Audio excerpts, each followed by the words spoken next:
الرحمن الرحیم ان الصلاۃ کانت علی المؤمنین کتابا موقوتا۔ بے شک وقت مقررہ پر نماز مومنوں پر فرض کی گئی ہے۔ اقیم الصلاۃ طرفی النہار وزلفا من اللیل، دن کے دونوں طرف نماز قائم کر رات کے کچھ حصے میں۔ اقیم الصلاۃ لدلوک الشمس الی غسق اللیل، سورج ڈھلنے سے لے کر رات چھا جانے تک نماز قائم کرو۔ قرآن پاک کی یہ 3 آیات مقدسہ،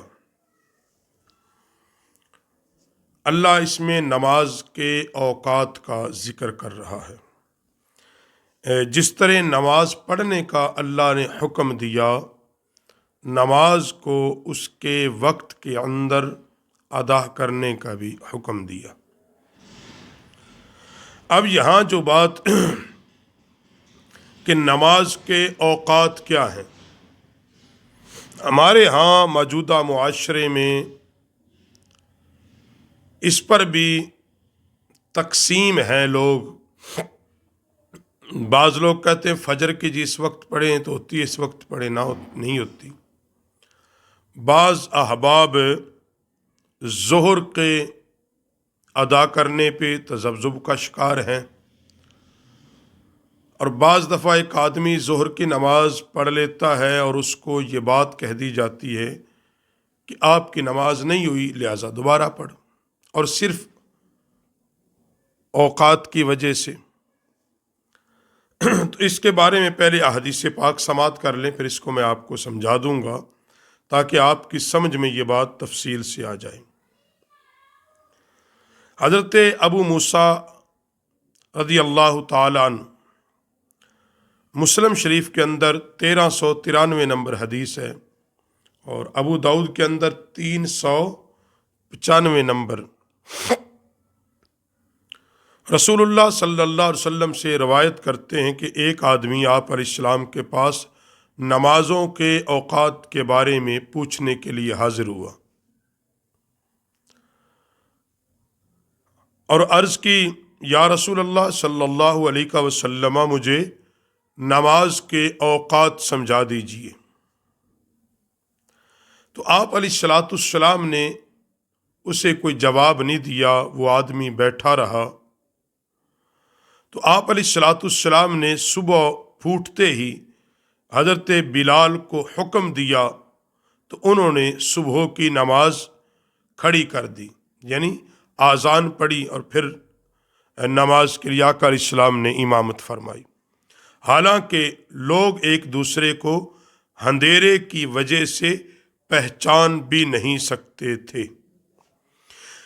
پھر جب سورج ڈھلا تو ان کو آقا علیہ السلام نے حکم دیا، تو انہوں نے ظہر کی نماز کھڑی کر دی۔ حالانکہ کوئی کہہ سکتا تھا ابھی تو آدھا دن ہوا ہے، جبکہ رسول اعظم صلی اللہ علیہ وسلم سب سے زیادہ جاننے والے، حضور سب سے زیادہ علم والے، اوقات کی پہچان کرنے والے۔ پھر جب سورج ابھی خاصا بلند تھا، نبی علیہ السلام نے انہیں حکم دیا، نہیں حضرت بلال کی طرف یہ باتیں جاری، تو انہوں نے عصر کی نماز کھڑی کر دی، اور پھر جیسے ہی سورج غروب ہوا تو انہیں حکم دیا، تو انہوں نے مغرب کی نماز کھڑی کر دی۔ جب شفق غائب ہوا انہیں حکم دیا، تو انہوں نے عشاء کی نماز کھڑی کر دی۔ پھر اگلے دن صبح اتنی مؤخر فرمائی کہ سلام پھیر کر کوئی کہہ سکتا تھا کہ سورج بس نکلنے ہی والا ہے، اور پھر ظہر کو اتنا مؤخر فرمایا کہ کل والی عصر کے وقت کے قریب وقت ہو گیا، اور پھر عصر کو اتنا مؤخر فرمایا کہ جب سلام پھیرا تو کہنے والا کہہ سکتا تھا کہ سورج بالکل سرخ ہو چکا ہے، تھوڑی دیر کے بعد غروب ہو جائے گا، اور پھر مغرب کو اتنا مؤخر تاخیر فرمایا کہ شفق کے غائب ہونے کے قریب وقت آ گیا، یعنی قریب تھا عشاء کا وقت شروع ہو جائے، اور عشاء کو اتنا مؤخر فرمایا کہ پہلی رات کا ایک تہائی حصہ گزر گیا، اور پھر صبح ہوئی تو سائل کو بلایا، یعنی جس نے آ کے سوال کیا تھا مجھے نماز کے اوقات کے بارے میں بتا دیجئے، تو فرمایا نماز کا وقت ان دو وقتوں کے درمیان ہے۔ نبی علیہ السلام نے جب سوال پوچھنے والے کے سامنے پریکٹیکل نمازیں ادا کر کے اول وقت اور آخر وقت کا ان دونوں کے درمیان جب بھی پڑھو گے ادا ہو جائے گی۔ ہر نماز کا ایک وقت اول ہوتا ہے اور ایک وقت آخر ہوتا ہے۔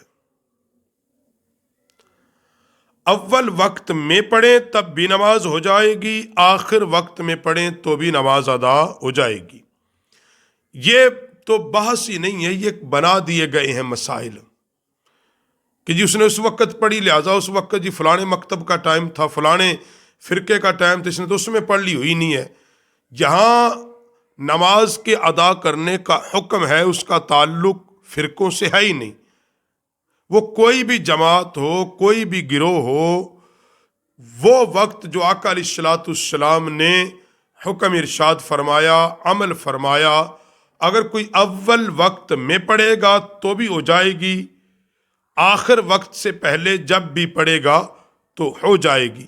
نبی علیہ السلام نے اسی لیے اول وقت میں بھی نماز پڑھ کے اس کو سوال سمجھا دیا اور آخر وقت میں بھی پڑھ کے سوال سمجھا دیا اور بتا دیا کہ اب جب چاہیں اس کے درمیان آپ نماز پڑھیں گے ہو جائے گی۔ آگے ارشاد فرمایا حضرت ابو ہریرہ، نبی علیہ السلام نے فرمایا ہر نماز کا اول ہے اور آخر ہے، اور ظہر کے وقت کا اول سورج کے ڈھلنے کے وقت ہے اور اس کا آخر وقت عصر کے داخل ہونے کا وقت ہے۔ یہ اول اور آخر کو نبی علیہ السلام نے بیان کر دیا ہے کہ ایک وقت اول ہے اور دوسرا وقت آخر ہے۔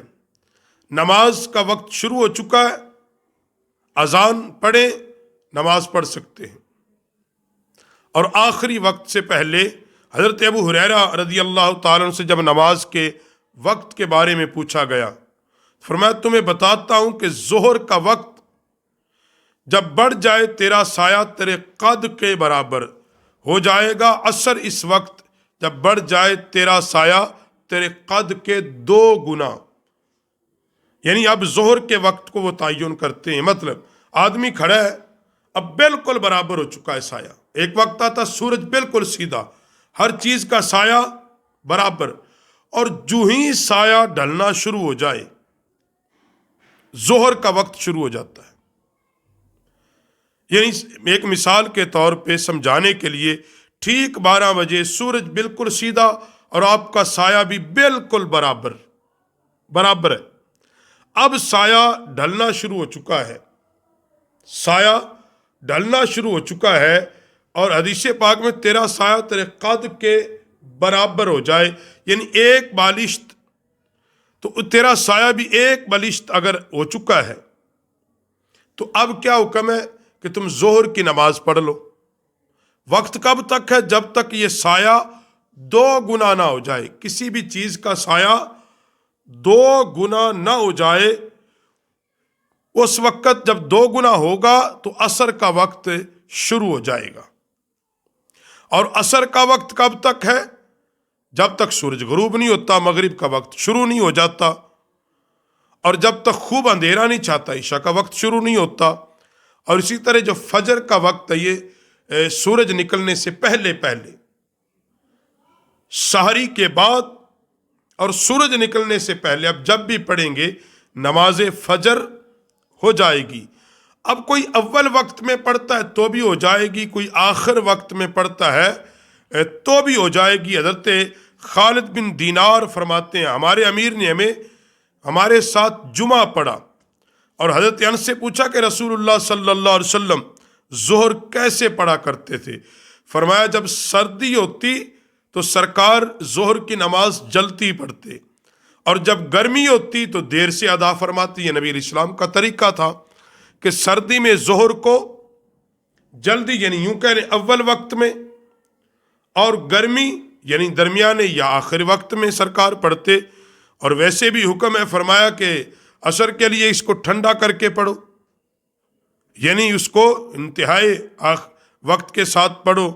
تو نبی علیہ حضرت ابو ہریرہ فرماتے ہیں نبی علیہ السلام نے فرمایا میری امت کے لیے اگر مشکل نہ ہوتا تو میں عشاء کی نماز ایک تہائی یا نصف رات تک مؤخر کرنے کا حکم دیتا، صرف امت کے مشکل کو پیش نظر رکھتے ہوئے کہا ابتدائی وقت میں عشاء پڑھ لے۔ اگر یہ فکر نہ ہوتا میں حکم دیتا کہ وہ عشاء کو کم از کم ایک تہائی رات مؤخر کر کے پڑھے، اور آج بھی اگر کوئی اس پہ عمل کرتا ہے کہ ایک تہائی رات گزار کے عشاء کی نماز پڑھتا ہے یا اس کی جماعت کا قائم کرتا ہے، وہ ہرگز ایسا نہیں کہ جی ہوگی نہیں، نماز ہو جائے گی بلکہ افضل ہوگی۔ یہ تو سہولت کے لیے لوگوں نے رکھ لیا کہ عشاء کی نماز اول وقت میں ہی ادا کر دی جاتی ہے، اور اگر اس کو آپ لے جائیں ایک تہائی رات تک تو اس میں کوئی حرج نہیں ہے۔ اللہ پاک ہمیں یہ دین کے مسائل سیکھنے کی توفیق بخشے۔